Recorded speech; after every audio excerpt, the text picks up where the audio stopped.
Hi, friends, and welcome back to another episode of Real Housewives of Moto. Somehow I convinced this goober, Toolman Dan, to come back on with me. Dan, what are you doing here? I have no idea. I am not a housewife. Like, we have already determined this. I have no idea how I keep ending up back on this show.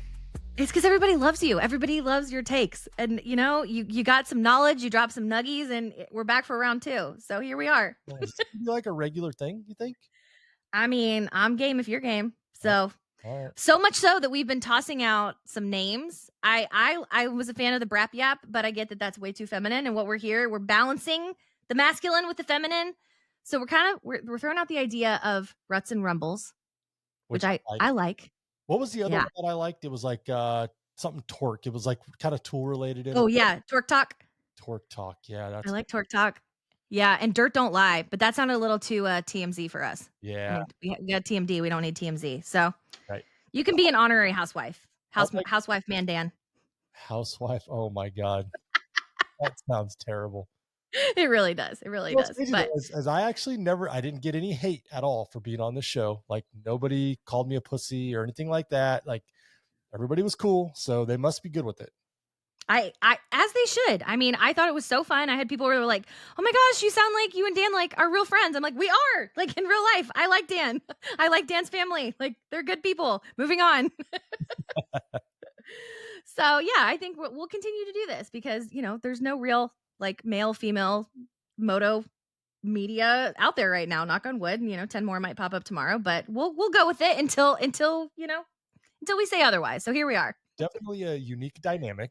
And saying this on record now, Allie, is we are the pioneers of the male-female moto podcast episodes. I don't know. The Motosphere. I like it. We started this. We did. We could have started it like years ago, but I just didn't get my act together. I mean, Dan and I both work full-time jobs. We are big people. We make money outside of moto. Which honestly, if you want to make money in moto, let's have a chat. Not the sport to do it in, but we're 14 episodes. This is episode 14. So we're 14 episodes into this little shindig. So we're Cole Seeley, we're Dylan Fernandez, we're K-Dub. Take your pick. It's always K-Dub. It's always K-Dub. K-Dub, excuse me, my first Arlington race, which would have been 2011 or 2012, nobody prepped me for the transfer.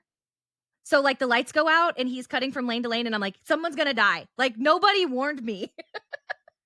It's funny. That was so cool. Because I do the Coach Rob podcast as well, the Vet Show. For all the listeners out there, I do a podcast with Coach Rob. It's called The Vet Show. It's dedicated or directed towards vet riders like myself.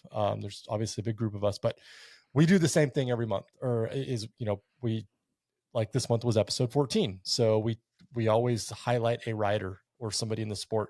And of course it was K-Dub, right? And that was like the talk is like the transfers. Like, he is but he's known for so much more in the sport than just the transfers. But I mean, if you witness the transfers like in person, they were incredible. Incredible doesn't even begin to describe it. Like, they're terrifying for one thing. I mean, in Arlington, like, it's so big. I would love to have seen the transfers at Glendale because that's the big giant stadium, but it's so big and it's so dark. And you're like, not only is that scary to like just ride a dirt bike, but now you're going to go backwards on some of the rhythms and into another one. And like, I'm too paranoid for that. So yeah, I loved it, but I was always like holding my breath and like, dramatic Allie. Sketchy enough staying in your own lane, transitioning from lane to lane and backwards to forwards. Yeah, I'm good. Thanks. So unique. Yeah. Whew. So, okay, this will be what we've decided. The people have spoken, the people being us. This will be dedicated to K-Dub. But cool that you and Coach Rob are on 14 too. So if you're tracking along, go over and give the Coach Rob podcast a follow as well. You're going to beat us, Allie, because you're already we've only been doing this for what? How many months now? Whenever Daytona was, April. So April. Got us covered. We do one a month. So that's just because I like to talk, So I'm like, here we are. So things I want to talk about today. I gave you the heads up on this one. The Gypsy and Pulp commentary on Hopper. Like, where do you want to start? So woke up, I'll say this and then I'm going to hand it over to you.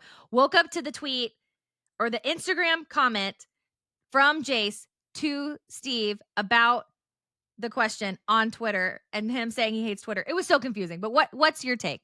Take the floor to him, man, Dan. Where do you want me to start? Like, I don't even know. There's so much to unpack Like, in this whole thing. Like, I could give you my point of view from the whole thing. I could give you my experience from being a person of the media. I don't know. Where do you want me to go? let's start with the question. What did you think when Johnny asked AP the question? So initially, I thought that it was there's some talk about it being disrespectful, right? Mm-hmm. Uh, Mm-hmm. it if you're a fan of the sport like we are, okay, we have Mm-hmm. all known that Eli has been talking to KTM. I think the deal's done at this point, but we all know that, right? But if you're a general, which I would think that most of us, like you and I and our listeners, follow the sport close enough where they're following people on social media and whatnot. But then you've got the group of people that don't follow stuff on social media, right? Mm-hmm. But you would only see a clip like that on social media. So it wouldn't really touch like just the average person, if you will, Mm-hmm. watching Yeah. NBC. So when I look at it from that point of view, I don't think that his question was disrespectful. Mm-hmm. It's not like he was breaking news to the moto industry. So I'll put that to bed. One of the things that I liked about the question, about the whole situation, as a person of the media, I did those press conferences, right? And Mm-hmm. In your polo. In your polo. I was the only one in a polo. I always looked the most professional, and I You always did. looked and acted the part. So let's start there. But when you are say you're with Vital MX or you're with Mm-hmm. Racing X, you're with one of these big media outlets, right? You are somewhat handcuffed to what you can ask. And the reason I say that is it's not necessarily coming down from Feld or anybody directing the press conference. Yes, there's been times that I've heard people have been talked to about questions Mm-hmm. asked. But the biggest issue is that if you are a media member and you ask a question that is not liked by a writer or a team or a team manager or a manufacturer, you are no longer welcome around their truck. Mm-hmm. Team members are not going to talk to you. Writers are not going Yep. to talk to you. Personnel, you're going to be kind of blackballed. Therefore, you cannot get content for whatever media outlet that you're working with. Yep. So a lot of people get upset about, how come the media doesn't ask good questions, and how do it's BS. You look at these other sports and these media personnel are asking these tough questions and whatnot. It's simply that, right? And our sport is not big enough to overcome things like that, right? It's not Mm-hmm. F1. So everybody just tiptoes around what they ask. Johnny Hopper. Johnny Hopper has a day job. He does not need to make money from Moto Media. I think it's his passion. It's a passion Mm-hmm. project. And it was similar to me, right? I did not make money from this industry. I have a day job. I have a side business. So Mm-hmm. I'm not reliant. If I don't have to be the cool guy in the pits. I don't, if somebody wants to talk to me, cool. If they don't, that's cool too. Like it never mattered to me. And again, Mm-hmm. Johnny, I don't think it matters to him who he upset or if somebody felt like he was disrespectful. At the end of the day, it, it it's not going to affect his pocketbook. Mm-hmm. So I just wanted to throw that out there. That question gets asked a lot. Why we ask, or our media asks soft questions and this and that, whatever. That's why. Yeah. Yeah. Yeah, it's funny. Katie and I were kind of processing it a little bit before we went on record earlier this week. And I was like, I even feel like me as just a fan with a microphone, which for better or for worse, someone has allowed me to speak my truth on the internet about Moto. Um, everyone is literally vying for the same dollar. And I don't even mean that in like a rider respect. I mean that literally everybody. Like there is not enough money in the sport for everyone to have theirs. It's very top heavy. We know that. And so yeah, on the media side, if you get blackballed by somebody, if it's a team, if it's Feld themselves, you're screwed. I mean, you lose your media pass, it's gone. And I hate that. I think if we're going to break out of, kind of being the biggest small sport or the smallest big sport, whatever way you want to say it, um, we got to find the happy medium, because I do think that, like, when people start talking about Hopper, like, they're going to loop in Cooksey, and there's a way to go about asking the hard questions that don't piss off everybody. Like, you're always going to piss off somebody, but I think there's a way to do it in such a way that it doesn't piss off everyone. Now, asking AP, probably the smart way to go. I was having conversations in my DMs that was like, what if it had been Chase? What if it had been, Juju, to be like, what's it like to have Eli on your team next year, whatever. Like, you would have gotten such a different response. I mean, AP just killed it. Like, he gave everybody what they wanted. I mean, Eli is just sitting over there like, I wanted to just zoom in and like get Eli's, heart rate monitor and be like, what's going on in there? But yeah, I do agree. Like, I see it from both Steve and Gypsy's side, which we'll go up a level. What was your thought on Mathis saying that it was unprofessional? Because I think I disagree with that part. I think I disagree with it as well. Mm-hmm. Again, it's not a secret. It is Yeah. not a secret. Yes. Did it put AP kind of in the hot seat? Yeah, I think AP handled it well. But Mm-hmm. again, I don't think it's disrespectful. I think that Hopper asked what the fans want to hear.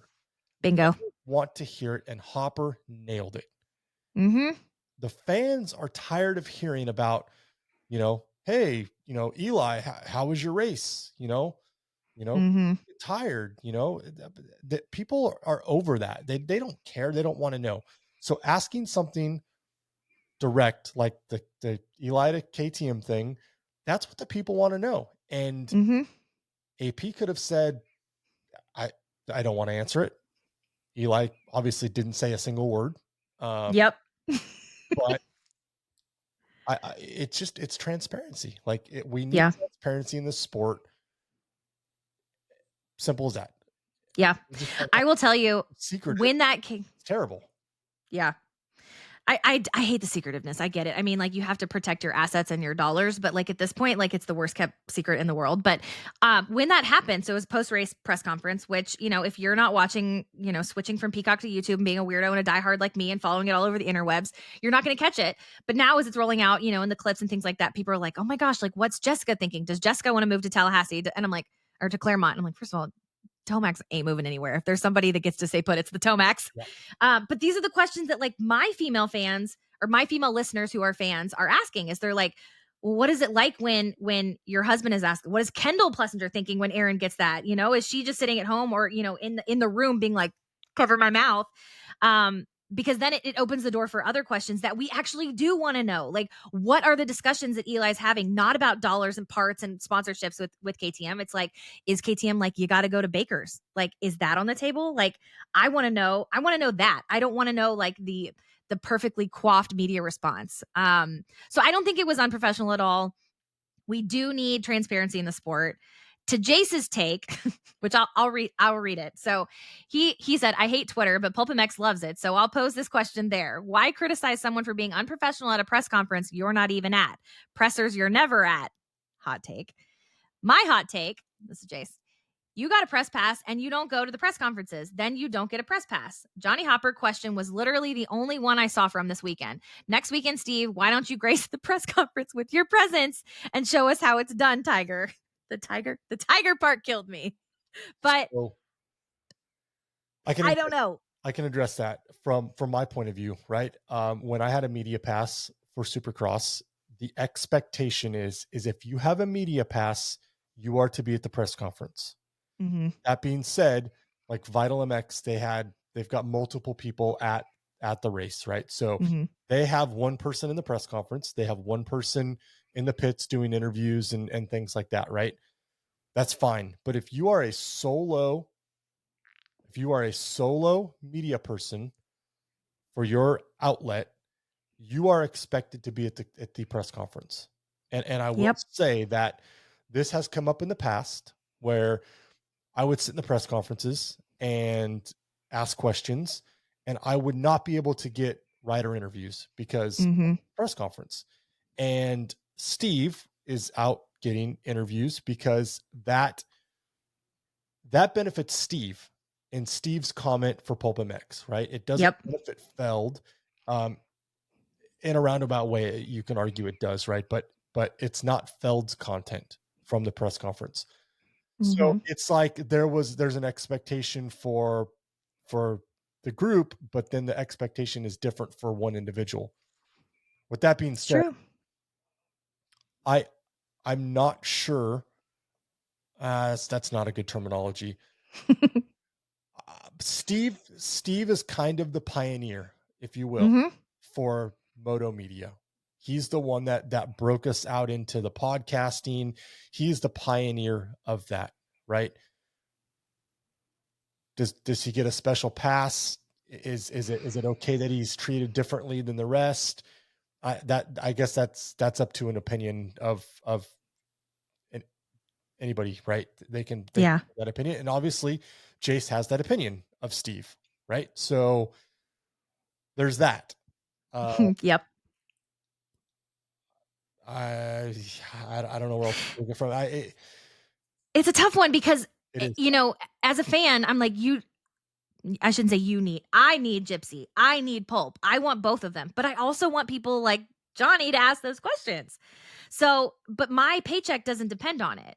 And I get that. And I hate that we're not big enough to, like I said in my reel weeks ago, like make the pie bigger. We're not cutting slices of the same pie. Make the pie bigger. So I get it. And I don't like, I mean, I already struggle with like the bro moto media content because literally like just this year is when I feel like female moto content creators have entered the space. I'm not even talking about me. I'm talking about like Michaela. I'm talking to Michaela on the bike. Love her. Hopefully going to get her on the pod. But women having an opinion sounds very different from men having an opinion. But also like Jace has had female long form interviews. Like Jace understands like there are women in the sport. So I don't want this to get to like a tit for tat and then you have to pick sides because what they're doing is so inherently different that we need both of them. But I don't know that you've gotten so big that you get like a pass on it. Here's what I will say about using your pass well. If you're in the traditional moto media world and I can't tell the difference between your content and another person's content, it's all crap. So I feel like, especially when we get a good press day, there's, I would say 90% of the moto media that's out there, and I'm not going to tell you the ones on record that I think are killing it. It all looks the same. It all looks the same. It all sounds the same. They're all using the same filmers, and it's all great, but I can't tell you whose is whose. And if you're going to differentiate your voice in this space, you got to do the work of like asking the right questions, whether that's Hopper or Jace or Steve, period. well, and go back to Steve as well, right? Steve is the work that he does at the races as a general whole. Okay, I have seen Steve at press conferences, right? So Mm-hmm. so I'm not going to say that he doesn't go to any. Some of the bigger ones he's there, but the after race ones he's typically not there. But he's not a photographer, so he's not taking pictures Mm-hmm. for for Feld because everything's owned by Feld. When you're a photographer, it's all owned by Feld. But so he's not taking pictures.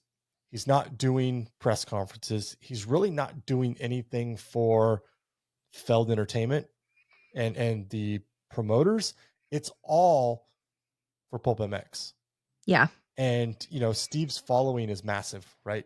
Yeah. It's massive. It's the biggest in the sport, and that's not deniable. And Steve does a lot of great things for privateers and everything else. So again, he's a pioneer, and I think he's got a little bit of a special spot carved out in this sport for him, and I'm Mm-hmm. okay with it. I'm okay with it. Yeah. It kind of sucks sometimes because at one point I decided I was going to go do some interviews instead of do the press conference. Mm-hmm. Somebody said something to me about it, and so that I was expected to be at the press conference Hmm. and not do interviews. So then it's like back to, well, how come this guy, but that's in the heat of the moment, you're not thinking about Yeah. the scheme of things. In the grand scheme of things, Steve's special. I don't know what else to say. Yeah. Like Yeah. like him or I'm not, he's special. and nobody is complaining about the amount of content Steve is giving us. Like nobody's saying like your stuff sucks. Like, no, it's great. Like, you give us 5 hours of content in one evening every week. Like, that's incredible. But yeah, I mean, he is the largest player in the game, and Jace is getting up there, so I'm not going to say that he's not, but it's so different, you know? So if Steve doesn't want to go to the press conferences, fine, cool. But yeah, to Jace's point, like, that's a pretty hot take for someone to say that's unprofessional when like what pays for your tall ceilings is Moto Media. I agree. Whew, we beat that one to death. So moving on. I want to talk starting blocks, and we're going to talk starting blocks because one, I want to, and two, because this is the perfect place to do it because I don't race. So Dan, you can take it from like a legit perspective, but there's a picture going around of Deegan's starting gates. I'm looking at it right now, his starting blocks, and it is like zip tied to the gate, and he's pushing forward. And I mean, I understand the physics are physicsing, I get it, but also Benny Bloss uses them, and he's like 9 feet tall. So, at what point are the starting blocks too much? That's my question. Well, I mean, the starting blocks, right, were originally for riders that were too short to reach the ground, right? Sure. I mean, that's Amart. really children and stuff like that, right? So they've transformed into this, utilizing them for a starting technique. Mhm. Obviously, the faster you can get your next shift is important, right? Yeah. Faster that you can get that next shift and get your weight distributed where it needs to be, the better off you're going to have, the better off you're going to be on the start. And that's what the guys are using the starting blocks for. If you notice that they can essentially keep both feet on the foot pegs at the same time, when the gate Mhm. drops, they can immediately shift their weight and immediately grab a shift without having to pull their legs back up onto the peg. So I maybe I'm being dramatic. No one's ever accused me of that. But it just seems like it's taking some of the finesse out of it. Like I think back to like Shorty. I mean, Andrew Short is like the whole shot king. I'm like, I don't remember Andrew Short having 18 inches of starting blocks. Like I mean, maybe I just wasn't paying close enough attention, but it just seems like at some point, like you're losing the art of the start. And I feel that way about Honda too. Like whatever Honda's got going on, like it's you can't compete with it. And I know that's the way it's mapped and things like that. But it just seems like in something that's so crucial, the start, this seems like we've over engineered it. It's kind of sad. we have, yes, when they went to the great starts and the starting blocks, and you can even argue the whole shot devices. God bless works. Mm-hmm. Eric's my buddy, so I'm not going to talk too much crap on devices, but that you've lost the art of getting a good start, right? Yeah. But like you said, there's Michael Essie can go out there tomorrow with no starting blocks, no nothing, and probably get a whole shot, right? There's a Yeah. to it, but it's I don't know. And here's the other thing: everybody has the same opportunity. You have It's true. Amart using starting blocks, and you've got Benny Bloss using starting. You know what I mean? So It's like 3 feet worth of difference. everybody has the same opportunity to use the same equipment, and it's up to them to utilize whatever's available to them. I will say this: you don't see any other people. You mentioned Honda. Honda, Mm-hmm. incredible starts. Yeah. 250. Chance Hymas gets good starts on the 250. Jett and Hunter are always out front every moto in the 450s. If you notice, they're the only ones in the pits that are actually doing practice starts on a grate in their pit stall. It's And true. this goes back to I was having a discussion with one of the vet riders here in town, and we were talking about starts and vet racing. One of the reasons I don't race much anymore is I'm deathly afraid, Allie, of the start.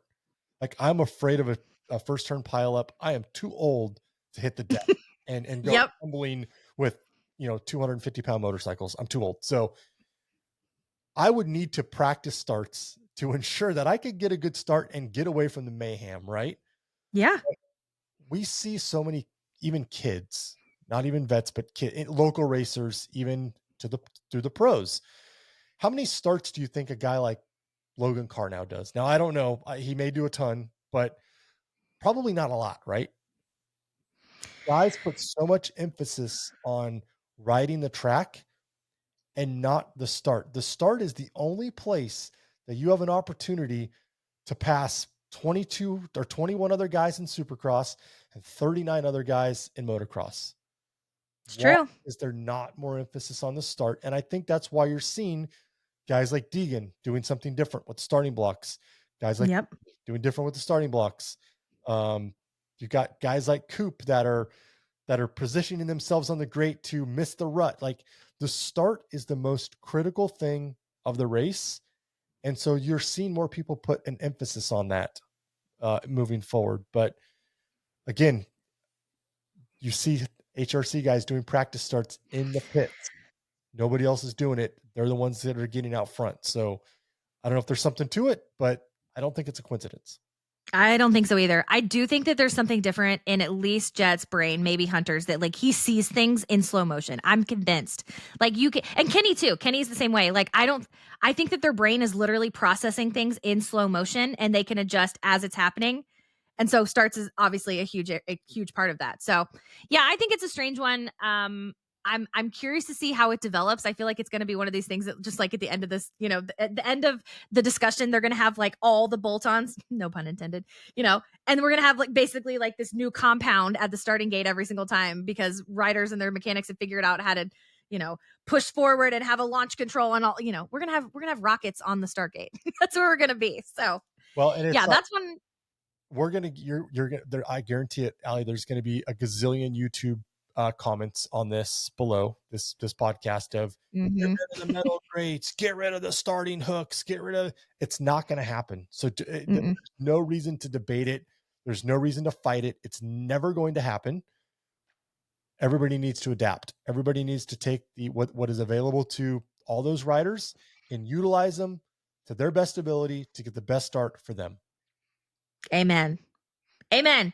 While we're talking about equipment being the same, I'm setting you up for failure here. What the hell is going on with Prado's Cowie? That was mean. I'm sorry I teed you up. But what is going on at Cowie? What's happening? I don't know what you're talking about. It's a great bike. Hey, I'm not a Cowie hater. Like, not at all. And I was not a Prado fan until he came here. And we'll get to the thirst trap. I'm so proud of my girls, my romies. But like, it is noticeably different. Like at one point, he's like 90 seconds off the pace. Like, it can't all be him. So like, what's going on? So the Kawasaki 450 is one of the slower motorcycles in stock form, right? Sure. Which means it's going to require more work to make horsepower. You got to think that AC was started on this generation. I shouldn't say Mm-hmm. started, but AC kind of developed this generation bike, right? And the team obviously couldn't give AC a lot of power, right? Because of his arm Yeah. issues. Jason was kind of like in and out. Now, mind you, this is the second year on this Mm-hmm. motorcycle. This is the second year on this generation Kawasaki. But so you had AC, you had Jason, and that's really it. You've got some guys over in Europe, like Febra is running that motorcycle and is actually doing awesome. But it's no secret the bike is down on power. It's down Mm-hmm. on power, and so in Supercross you can get away with that a little bit. Outdoors you can't. You need raw horsepower. From what I understand, um, before Prado signed with Kawasaki, there was an expectation set that he needs a fast bike. Like he needs all the power that he can get, and Yeah. that's what he had in Europe with KTM. And so obviously he raced Supercross limited before he got injured. Bike was fine, Supercross form, but now outdoors they're needing power. Mm-hmm. There was this big talk about the scoop tire, and they weren't going to give him the scoop tire because he wasn't ready for it and he wasn't ready to run up front and this and that, whatever. But the bike's down on power. He straight up said it. He wants more power. Cowie is going to need to figure out how to put more horsepower in that motorcycle. When you're a guy like Jorge Prado and you are a world champion and you're used to running up front in your Mm-hmm. own motorcycle, that kills your confidence. Yeah. Because whether or not he thinks he can run up front or not, He simply can't because the bike doesn't have the power. He needs the power. Like you'll look at Febvre. He's I don't know if he's leading the points right now in MXGP, but he's either first or second. He's right up there. He's making the bike work because he doesn't need the power. The way his riding style is, he doesn't need the power. He uses the finesse and the handle of the motorcycle to run up front. Prado needs the power. And so Cowie needs to find the power. This is what I worry about, is Cowie historically has been a team that has put these riders in a box. Like, this is what you have to work with. You got to work with it. If they can't find the horsepower in that motorcycle for Prado, I'm not certain that he will be there for the 3-year term that he is signed for. That was kind of my next thought. So he signed a 3-year deal. This is year 1, 2. This is year 2, right? This is year 1. This is year 1. Oh gosh, this has been the longest year ever, Supercross. So even in his like hot takes, and like he's been very like F1-esque about the bike, being like the bike not as brutal as F1, but like the bike is underpowered. I need more power. He's been very transparent. I don't know if that's more comfortability and where he sits in his contract, like he feels like he can be critical of it, or if it's more just like European and they are generally more straightforward and honest about their bikes. They're not as butt kissy about manufacturers as we are. But I'm with you. Like, what if he decides he doesn't want to stay for 3 years because he knows he's not going to be competitive? Meanwhile, your only fallback to develop the bike is going to be Chase Sexton. Like, yikes. Like, I'm not. That scares me. Problem also, right? That's a potential problem because I think Chase likes the power as well. So yep, they need to fix this. I think that they will fix this. I think they will address this. They've got a lot of money wrapped up in Jorge Prado. I think that the bike has got the potential to make the power. They've got excellent technicians, engine technicians to get that power. I think they'll find the power for him.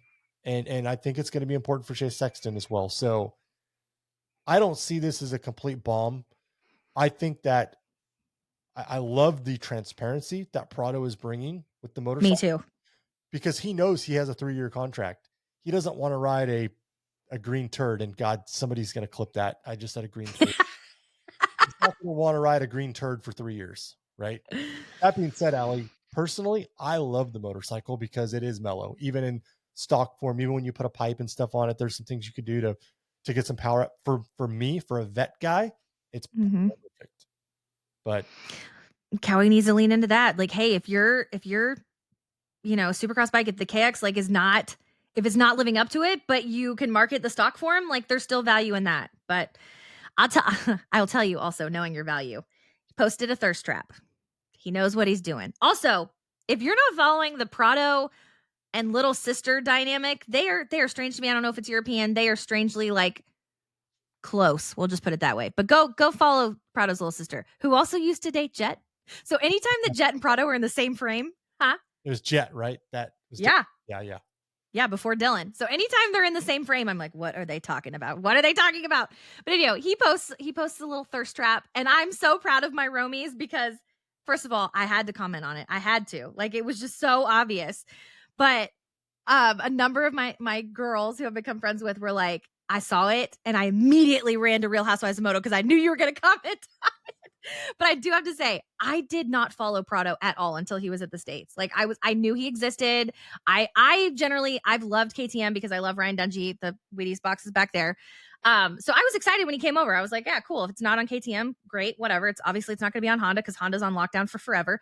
But if you're wanting to build your value off the bike, I think that he must be listening to my show and saying you need to tap into the power of the female demographic. So shout out Jorge Prado and your thirst trap. I told you that's Sabrina's guy. Like, she is love it. That 24-year-old Spaniard specimen. Hola and adios, because that's my soul leaving my body when I see those posts like that. I'm just like, God, it's just content gold. So yeah, follow along if you want hot takes on Prado's thirst traps. So I'll leave that up to you gals. Yep, that's when you know you're getting the alley side of things. Dan's like, tap, I'm out. But I'm tapping you back in for this one because this one I can't figure out. I think I've got my thoughts figured out on it. But last thought, WSX finally announces their dates. We've seen them. We commented a couple weeks ago on Real Housewives Motopod that their logo looks like Stitch from Lilo and Stitch. You can't unsee it now, so go to my profile if you want to see it. But the Australian round, which, I mean, WSX was, it has changed hands. It was Adam Bailey's baby. Adam Bailey is based out of Australia. WSX and AusX have the same weekend in November. And I saw that and I immediately was like, no, those aren't the same dates. And then our boy Aussie Steve posted a screenshot with both of the calendars overlapped. It's the same damn weekend. And I'm like, your country is not big enough for that. And two, your moto scene is not big enough for that. So like, WTF are you thinking? Like, you don't, there's not enough to split. So I don't know. Am I off based on that? And just like, it's creating, I mean, I know they didn't go with the intention of creating unnecessary drama, but like, if you follow Moto and you follow AusX Open and you follow WSX and you see those dates, you're thinking, what the flip? Like, it's a huge confliction. It's not good for the Australian motocross scene at all. mm-hmm. Like you said, the market is not big enough to support two major events like that on the same day. It's bad for everybody. It's bad for the fans. It's bad for the riders. They're gonna have to choose on. I know WSX. There's, they have contractual obligations with the teams. But Yep. AusX Open. You've got guys that race AusX Open that could potentially be wild cards for WSX. It's just not. It's not good for anybody. I would suspect, Allie, that there will be a date change on one of those series. It's not sustainable. It is not. Yeah. Both series and both promoters are going to lose money because of this, and Yep. it's not a good business decision. So I think that you'll see a date change in one of those events. I think so too. And honestly, like, you've got to think that AusX and Adam have the Lawrences. And like, is there a bigger draw since Chad for Aussie moto fans in Hunter and Jett? No. So I think that honestly, like, AusX has the upper hand to play the Lawrence card.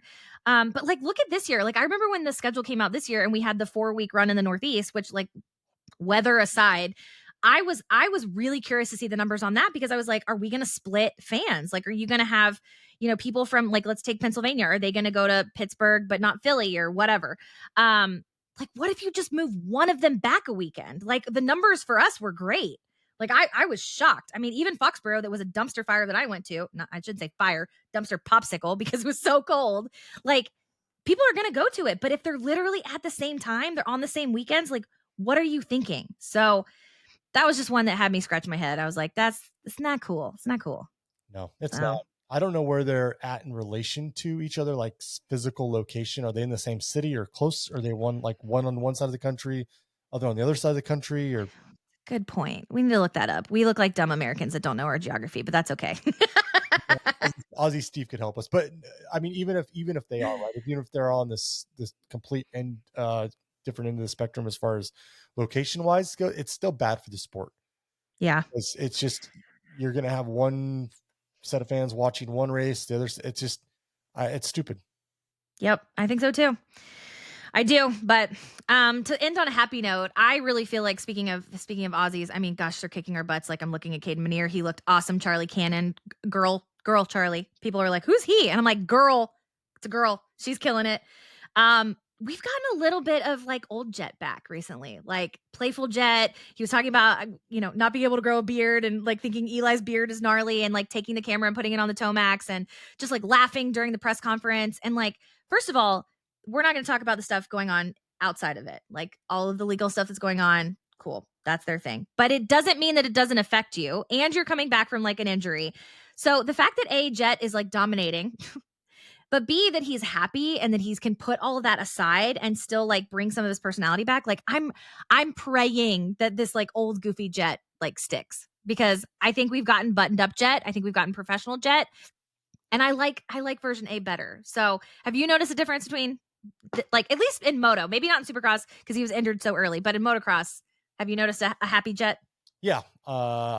He's definitely, even the last couple of weeks, he's been a little bit happier. I don't know if you guys follow Vital MX, but Michael Lindsay got some very good shots of the bike. They made some chassis changes, added some gusseting in the chassis up towards the head tube that they did on the previous generation Honda as well. So I think that makes a difference. And Okay. when the bike's good, you're happier. Yeah. You're going to get the result easier, right? Safer, and you're just overall happier. So I think with the bike coming around, you're going to start seeing the happy Jett again. So Man, a happy Jett is dangerous because right now I honestly think like I don't think he's 100% and he's still going 1 1 1 1 1. Like I mean, I'm not well, except for 1 1 1 1 1 3 1.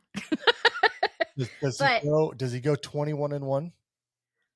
ugh, I don't know, man. I to take one from Steve. I don't know, man. I don't know. AP looks great. I think AP's on the upswing. Eli looks great, although Eli's making me nervous. Like somebody said, oh, he's already taken a page from Chase's KTM book and tucking the front. And I'm like, shut up. I'm not ready to go there yet. But I don't know. I don't think so. I'm gonna speak it into existence. I don't think he goes 21-1. I don't want to see 21-1. I don't want to see Mr. Boring again. We saw it last year. It was amazing. When we got on the second half, like the countdown from the 11 motos, like I was like, yes, I want to see the perfect season so I can say I watched it live, but I don't want to see it again. I want to see a dogfight. But this is what bothers me is that I don't think that he's 100% and he's still managing. Like other than that one moto where he sat back and he was like, I'll take my third, he has more in the tank and he's managing it when people get close, when AP, when Eli. And so I'm like, if this isn't 100% and he's still got stuff left in the tank, like we're in for a good season. So I think it's all positive. The bike is only going to get better, and he's That's what I'm only going to saying. get stronger. So That's what I'm I, saying. I don't want to see it either because I want to see AP. I want to see AP get one. I really do. I do too. It's going to be tough. It's going to be tough. Yeah.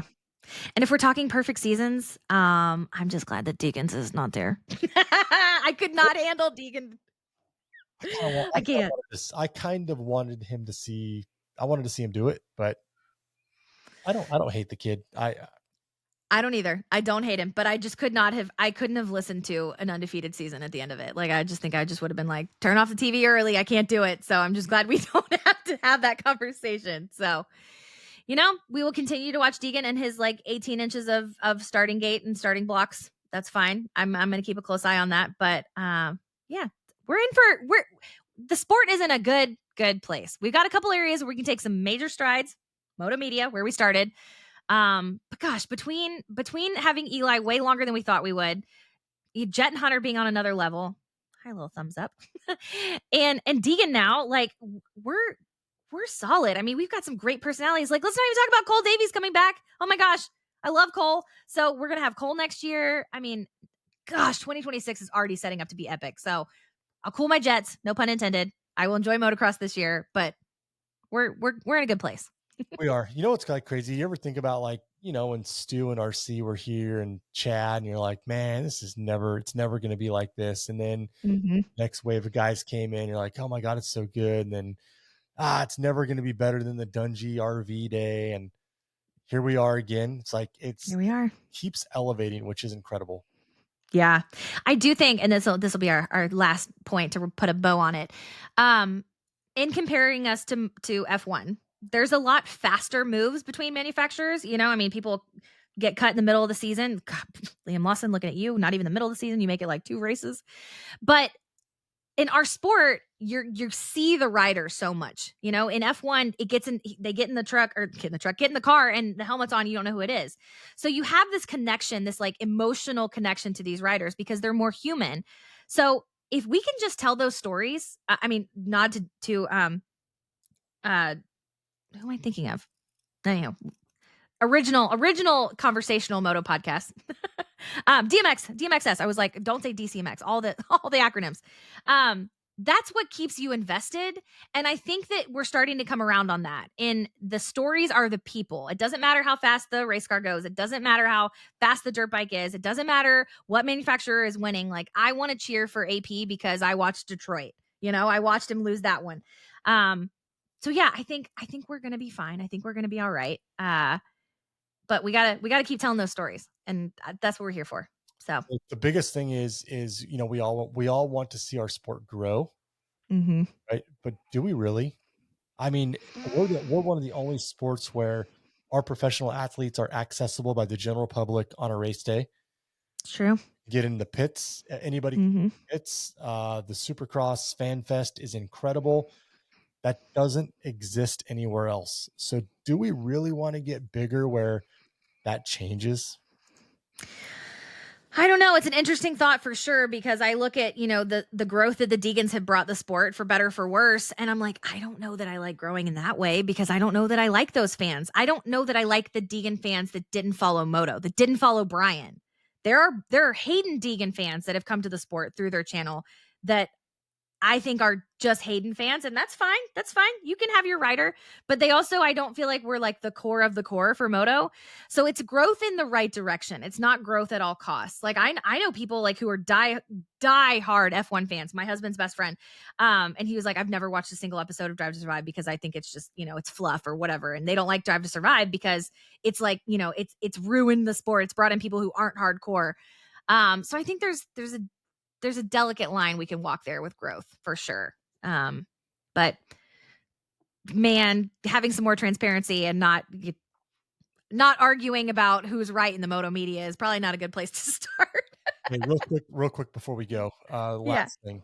You said something about the fans, right? Yes. What about these fans? You've seen them I've seen them in person, but these fans that like stand on the side of the track and scream and yell and flip the riders off and It's disgusting. like, are they that stupid? Did they have too much to drink? Like, what goes through your mind as a fan and a person to act that way? That's what I It's want embarrassing. to It embarrass. is embarrassing. I mean, I don't know. They're probably the same guys that are coming for me and calling me the "see you next Tuesday" word and commenting on my body. They're probably the same guys, but gosh, it's embarrassing. Like, and you spent money to go to these races. Are you talking about the one that's leaning over the fence at Paula, flipping off Jett?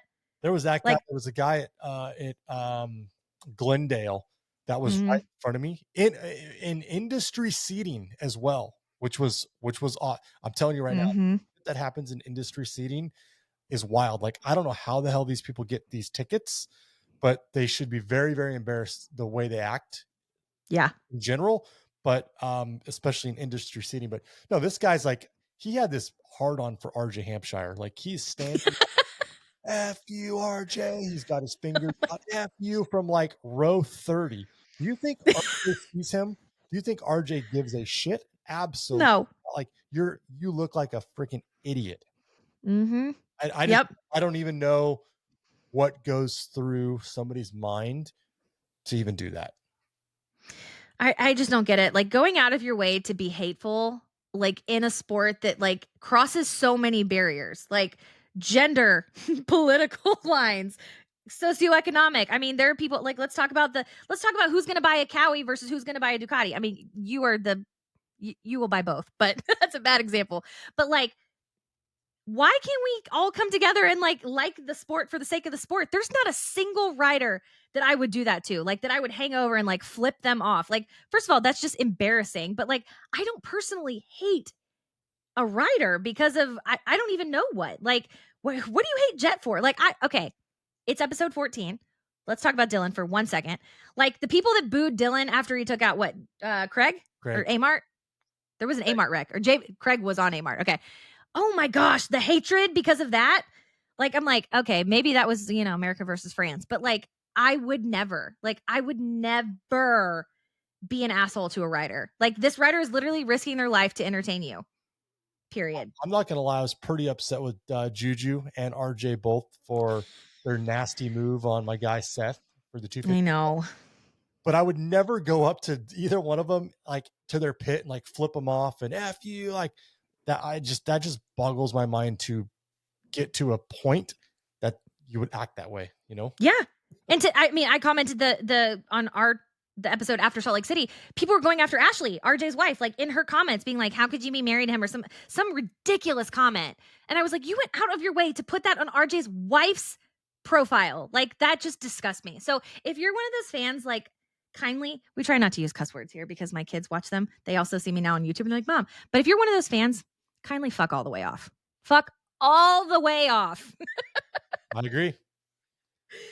Oh, mic drop. That'll be what we leave you with. Don't be one of those fans. Be a good person. It's not too much to ask these days. I'm not So saying, Allie, that those people are watching this podcast, but hey, probably not. maybe it'll spread. Maybe. Hey, if it's just one idiot, I'm cool with that. We did it. Yep. Yep, I think so too. Well, you guys loved episode 1 with Dan. So Ruts and Rumbles will continue for the foreseeable future.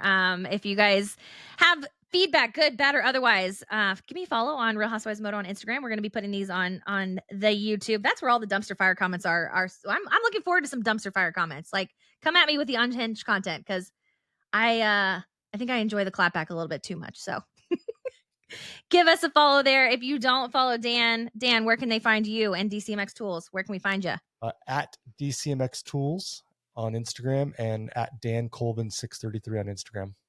There you go. Dan, every once in a while, Dan will post something that's not green. So, and it's definitely not a green turd. Definitely not a green turd. Well, cool. Thanks for chatting today, Dan. And we'll watch High Point and see what spicy thoughts we have next week. Sounds good.